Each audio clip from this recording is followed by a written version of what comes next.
Next up, we have Karsam. Go ahead and unmute. Hi. Yeah. Hi, Gary. How are you? I want to ask, good. I want to ask you from the perspective of an investor, because I mean, we have observed how you make your moves in the NFTs, that you would buy something before the run catches on, and then once the run catches, that you don't pick up from the top, and yet you say when you run your business, you don't really take out the cash. You pour back the cash flow back into the business, and then when you buy NFTs, you don't really sell. So my question is, how do you get your cash flow in, and how much liquidity do you keep aside to take opportunities? So me as the investor. Yeah, percentage form. Yeah. So this is why I tell so many people not to follow me. Every dollar I put into investing in NFTs, I have no thought. First of all, it's all liquidity, meaning I don't need a single dollar of it. I lost Karsam. Can you talk, Karsam? Yep, I'm listening. There you are. Sorry, I lost you on the screen for a second. Yeah, sure. So one, it's all money that I can afford to go to zero. Yeah. Two, everything I buy, I have decided that after the devastating crash, whenever that happens, 2022, 2023, 2024, after it, in 2025, 6, 7, 8, 9, 10, they will be good assets. So I'm not worried about buying too high, too low. Like, basically, you have to understand, everybody right now who's doing what you just referred to, running top, liquidity, all that, they're playing high stakes poker. This is very high risk assets right now. So I'm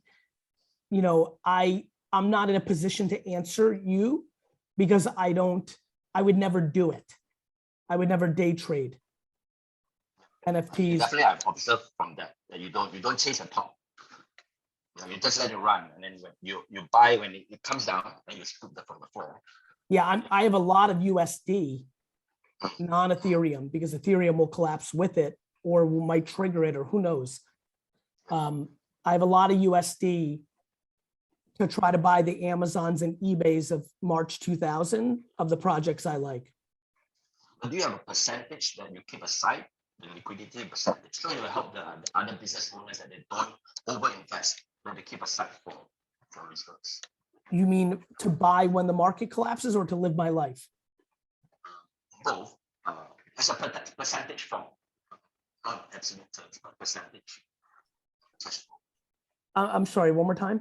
And Mohit, I don't have $1 billion, not even close. Yeah, not a percentage, maybe it's 20% that you park aside, or 30% that you park aside, that you would not commit from NFTs or to any private equities. Yeah, I don't really think that way, because I'm not necessarily also most motivated by, for example, even though I talk a lot about it, I'm not really motivated by spending $7 million on NFTs or 700,000 on NFTs when the world collapses, and then making 13 million on the back end.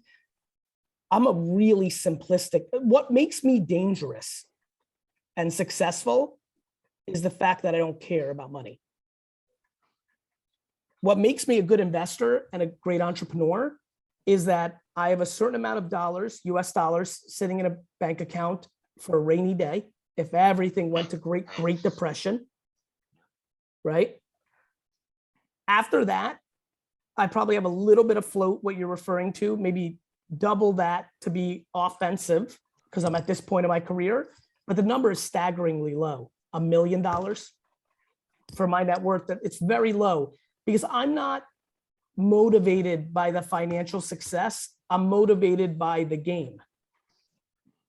If I was a surfer, I wouldn't care about winning the competition. I would just be pumped if it was a day when there was big waves. And I don't think most people are like that in entrepreneur land today, because it got popular and it became popular culture. But this is why I was such a poor student. This is why I did very unique things with my early career for my family business. I've never been about anything besides the thing. So most of my strategies are not financially sound by most standards. Yep, Thanks.